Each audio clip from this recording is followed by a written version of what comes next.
something in all of us, something painful, something wounded, but also something that makes it possible for us to bring something healing.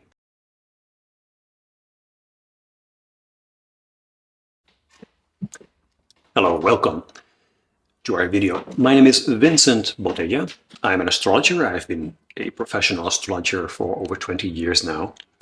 And I started this channel, Astrology Insights, together with Ricardo Prince. Today we have our first guest, David. Thank you very much for joining us. And David has been diving into astrology for himself, actually. Yes, I have delved into astrology for the past year and a half. Great. And today I have a question about something that I've seen. Yeah. I have a stellium. I have some different planets around my sun. Yeah. And I noticed that Chiron, is that how you pronounce Chiron it? in English. Chiron. Chiron in English. This planet, which you talked to me about before, has quite some significance. It's opposition my sun, so it's on the opposite side of the wheel. Yeah. And what does that mean for me and my planets and the planets surrounding? Yes. Well, thank you for your question. It will demand, I guess, quite an elaborate answer.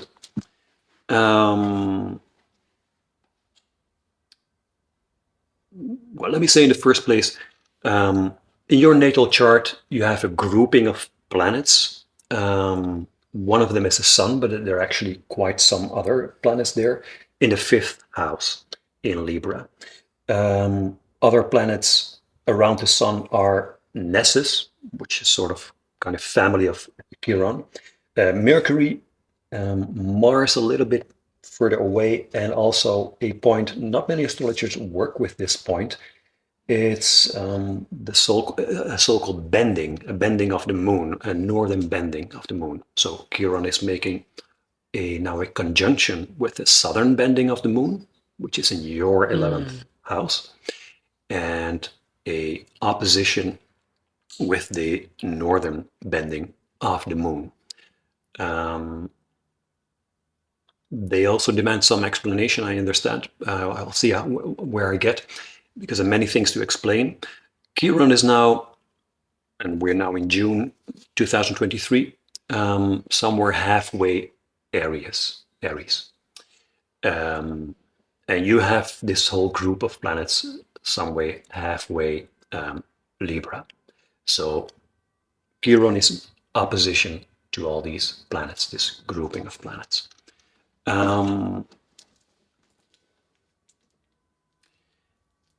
I think I'll just have to start with telling you something about Chiron.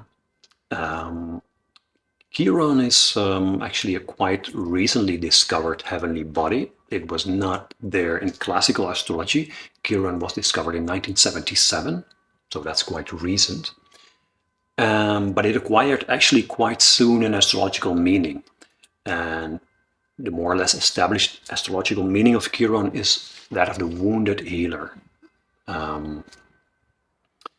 It has some kind of, you might say, some kind of shamanic quality. It's something in all of us, something painful, something wounded, but also something that makes it possible for us to bring something healing to others, whatever it is. It might be healing actions, healing energy, healing words, and it comes exactly from this place of pain, of this wound. That's in a very general way the meaning of Chiron. In an astronomical sense, Chiron belongs to a new family of heavenly bodies. Astronomers invented this new category because it wasn't there yet until 1977. And they invented this category, if I'm correct, in the 90s, or maybe even the first decade of this century. And they call it centaurs. Chiron in mythology belonged to the centaurs. He was actually their leader and their teacher. And astronomers just used this mythological word for this new category of heavenly bodies that they didn't know before. Because in the 90s, they started discovering other centaurs, other similar heavenly bodies to Chiron. So it appeared that Chiron was not on his own in the solar system.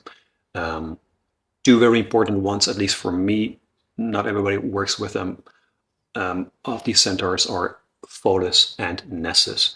There are other ones. I don't work with them, but I think I will have to elaborate in a separate video for the reasons why I do not work with them. But I work with these two. I mentioned one of them, Nessus, because he also receives an opposition of current Chiron. The centaurs are small heavenly bodies, not quite planets. Sometimes they're not even fully rounded, and they have been drawn by the gravitational force of Neptune. Neptune is a very large planet. They have been drawn by the gravitational force of Neptune from the what's called the Kuiper belt in the solar system. It's way outside the orbit of Neptune. And Neptune sometimes catches a smaller body, like an asteroid-like body or a planet-like body. Not quite as big as a planet, but something like that. The Kuiper belt is a belt of, you might compare it to the asteroid belt, which is closer to the sun. It's between Mars and Jupiter. But it's much bigger and it contains much and much more bodies, and also very different bodies. And the centaurs have been drawn into this orbit by Neptune a long, long time ago. And because of this, they have this dual nature, and it's still reflected in their orbit, which is very elliptical compared to the planets that have an almost, not perfectly, but almost circular orbit. The centaurs have a really elliptical orbit. That's in astronomical terms, and actually it has an astrological meaning as well. They seem, it's sort of the comparison almost forces itself. They seem to how do you say that, mediate between the Kuiper belt objects and the planets circling around the sun. In psychological, astrological terms, you might say they are mediating between really instinctual, completely unconscious forces, symbolized by the Kuiper belt, and consciousness, symbolized by the sun, and conscious psychological factors, symbolized by the other planets. They hover between them. In the case of Chiron, I will focus now on Chiron. Chiron has this elliptical orbit, and it sort of moves between Saturn and Uranus. Also, his orbit is something in between the orbit of Saturn and Uranus. Saturn has an orbit of 29.5 years. Uranus has an orbit of 84 years. And Chiron has an orbit of 51 years. It's somewhere in the middle between them. And the way I work with Chiron, he somehow symbolically, psychologically, also mediates between these two forces, Uranian forces, Saturnine forces. To make it a little bit more practical or concrete, as I mentioned, Chiron is often associated with pain, the pain of the soul. That's how it's very often described. It's also an intergenerational pain that goes back a few generations, like 3-4 generations in families. I sometimes call it like a family karma. And that's when we're talking about your own Chiron. In this case, it's Chiron transiting, which has a slightly different effect. And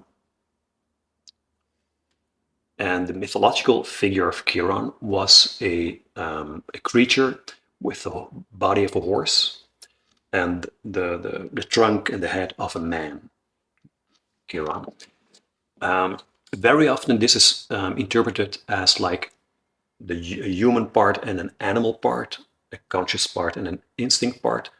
I tend to interpret that different. So that's different from other astrologers. We dive into a really ancient history and mythology, you will discover that the gods often disguised as animals. And that many animals, certainly horses, he has a body of a horse, were divine. The horse is in many old traditions, especially shamanism, and shamanism is very much connected to Chiron, is the creature, the force that brings you to heaven. So it's the animal that's the heavenly force. Humans were in antiquity considered as earthlings, as earthly beings that needed to get acquainted with divine forces. Animals were very often the way to get acquainted with divine forces. You can also see that in these very ancient, primitive, primitive depends on how you look at it, cave paintings. Animals play a very important role in cave paintings. Um, Nobody knows for sure what they mean, but they seem there's some impressive quality about them. They're not just casual drawings of prey animals. They seem much more than prey animals, probably divine forces. Um, for me, that's important to keep in mind that the mythological figure of Chiron harks back to a very, very old tradition in mankind of the animal man or man animal mixtures of an animal and a person, whether female or male, that doesn't matter.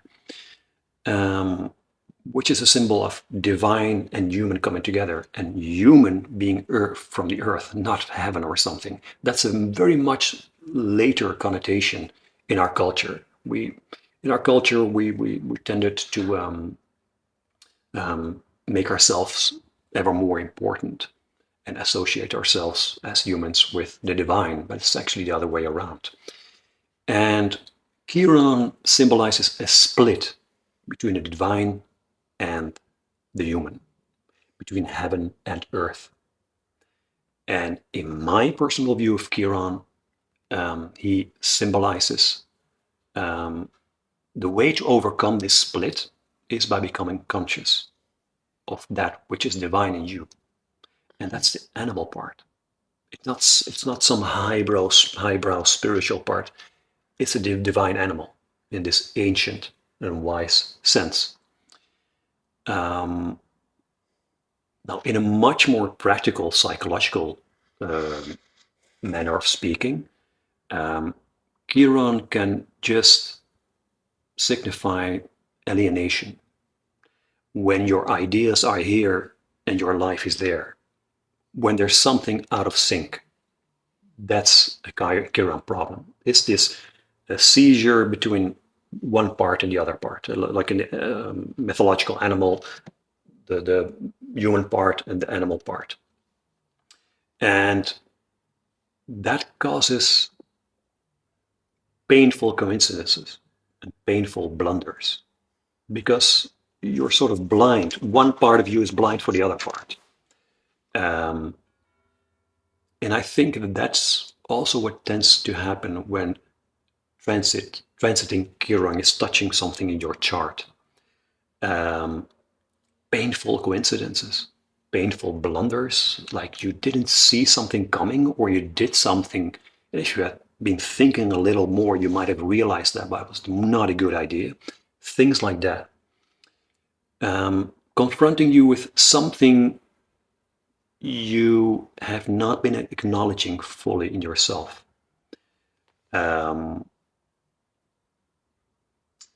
Chiron touches upon matters that are not fully unconscious, but you're afraid to share them. So you know about them, in that sense they're conscious, and they're in some part of your consciousness, but you haven't found the means to really be open about it, to share it with everybody. So they don't have a social reality. And a social reality is more something like Saturn. Saturn is very much about social reality, and social norms and rules and stuff like that. Things that are accepted, that's Saturn. Things that are totally unusual are Uranus or revolutionary. And Chiron is in between them. So things that you consider for yourself, but you have not been, integrating for yourself or bringing out into the open, they're symbolized by Chiron. The way Chiron works out is usually in the dynamics of victim and perpetrator. And that means sometimes you feel a victim. Something happens around the time that Chiron transits and some part of your chart, and you feel victimized by someone or a situation. But the other way around can also be what's happening, namely that you're a perpetrator, even though you didn't mean to. You're perceived as such because you did something, a little bit unthinking, and now people, what, you did that? How could you do that? And people are full of judgment, and you didn't realize, and you feel sort of embarrassed and really ashamed. That's Chiron energy working, and you cannot how do you say that, steer this consciously or influence this consciously. It just happens. All of a sudden you're a victim, or all of a sudden you're a perpetrator, and you didn't mean to, neither one of them. Okay, so that was my general introduction about Chiron. In your case, he touches upon this very large grouping of planets. They're not all, strictly speaking, they're not all planets, but I just call them planets, it's easier. The main one of them being your sun, the sun in the fifth house. It means, also when I put it very simple, when the sun is touched, the theme of the father is touched. There are two main symbols for the father in the chart, being the sun and Saturn.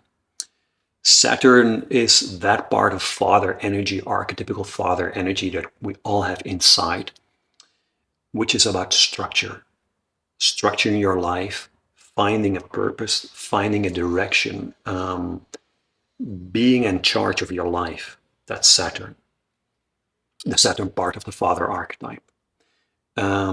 The sun is the inspirational part of the father archetype.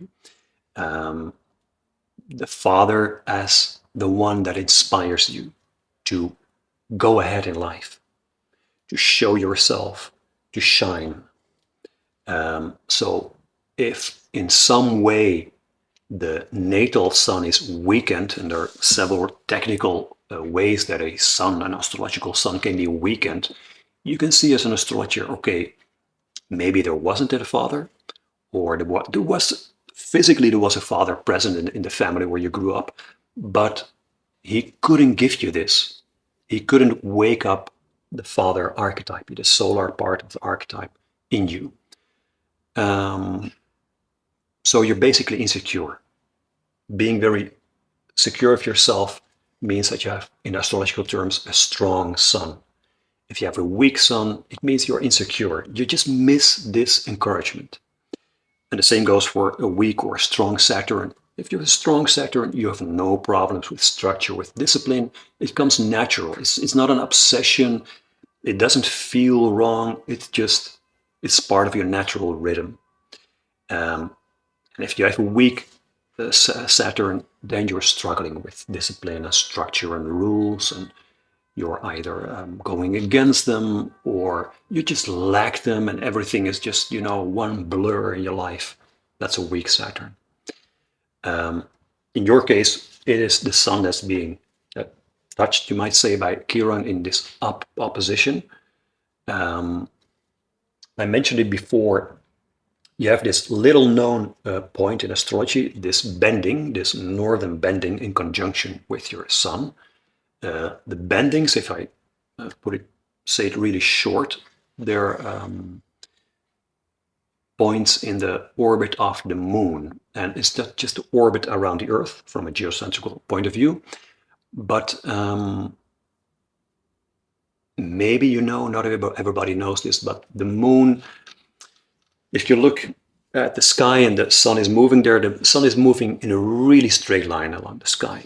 but the moon relative to the sun is sometimes higher than the sun and sometimes lower than the sun, and sometimes just on the same position, same height as the sun. That's called declination, higher or lower than the line of the sun. The sun is a point of reference in this case. When a new moon is when sun and moon are in the same position. But not every new moon is a solar eclipse. That's because the moon is very often just above or just below the sun. Except where she is exactly on the same line as the sun, then you have an eclipse. And we call these points where the orbit of the sun and the orbit of the moon come together the so-called nodal points, a north node and a south node. When the moon is at her highest or at her lowest, we talk about the bendings, and there's one in the south and one in the north. The one in the north, the northern bending, in your chart, it's in conjunction together with your sun, means there's something missing there. When it's just alone there in a house, it means that this energy of this house is missing. So I can see in your chart you have quite a full fifth house. And the fifth house in general means it's something like Leo energy. It means a lot of confidence, very expressive, very creative, a natural leader, someone easy to love, and someone who shares love easily. But I can see that it's all these qualities they are present somewhere, but in an important sense, in an essential sense, they're missing in you, even though you have such a full fifth house. And that's because this northern bending is there. These qualities are not totally missing, but what this indicates for an astrologer is that your solar energy was not encouraged by your physical father. And this is reflected by this conjunction of sun and northern bending. And that means that you have to find this archetypical energy in yourself. It just means for an astrologer, okay, this person will have to go through different processes to find this in him or herself, because it was not given to you like something, natural when you were brought up. So even though from a young age you will recognize things from the fifth house, this freedom, this creativity, this expressiveness, but it's a bit unsure, insecure, until you find this inner father. And this is being touched now by Chiron, the wounded healer. So you will feel the wound, but also the healing capacity in all this. This will take quite a while, a few years. It started last year, and it will take at least 3-4 years before he has been around all these points. Quite some time still. Yeah. And I feel it's already been a long process. Yeah. But, yeah, I've been talking quite a lot. I realized that. But do you recognize anything of what I've been telling you? Like my father has passed away 3 years ago. Okay. And he had dementia, so it was a long process of around 10 years that he was dealing with the disease. But before that, he was already having sleeping problems, insomnia for 10 years. He was always really consumed with his work, and he was a really loving person, a sensitive person. And he loved expression. He loved theater the last 8 years of his life, and singing and dancing, playing Scar from The Lion King, and stuff like that. True Lion. But he somewhere in himself there was also this insecurity. I see it in my grandpa a bit as well. Okay. And I missed the encouragement, definitely. As a child. The direction as a child. Yeah. Like he was there making us some nice. He loved making food and being expressive with food, making food, taking care of his children. But direction was not really given. No, it was not there. And I looked up to my mother to give that, basically, but it's not fair to put all all these projections up onto her, of course. No. And yeah, so I recognize that. Okay. And is there anything else that you would like to? You don't have to, but I'm just curious if you have anything else to add after hearing my story. Otherwise, we just leave it here. Well, what you've said about the centaur being cut into conjunctions. Yeah. I've had quite an accident 8 months ago, Okay. which was also, it came from a split between the human part of me and the instinctive part of me. Mm-hmm. And I've been learning a lot about how to bring in these two parts of myself together. So I recognize that in your story as well. Mm-hmm. So thank you for giving me some more explanation regarding this topic. You're welcome. Okay, then thank you very much. And this rounds up the video. To give you a short, like a concluding statement, yes, Chiron is very much about this split within all of us. And when you have your Chiron in your chart, it signifies the place where you probably feel this the most. And when there's a transit Chiron, you will be touching other parts of the chart. So he will bring about other energies inside you. For example, in your case, it had to do with the father because he's now in touch with the father, transit Chiron. Even though your natal Chiron does not have directly to do anything with the father. It's in the first house. It's not related to that directly, but in his cycle around the chart, you can touch anything in anybody's chart. And then you notice that you come into such a period in your life where this is really an issue. I remember you telling me just before we started the video that you were also considering starting a coaching course. Yeah, I was about to start a program about self-confidence. Yeah, well, that's very appropriate. And coaching is also very much connected to Chiron in the sense that Chiron is connected to mentorship. It's very much a Chironic quality. Like, you can only grow into something when you have felt it and suffered from it, and then you can share your knowledge, your experiences, your wisdom. Okay, thank you very, very much for watching, and hope to see you next time.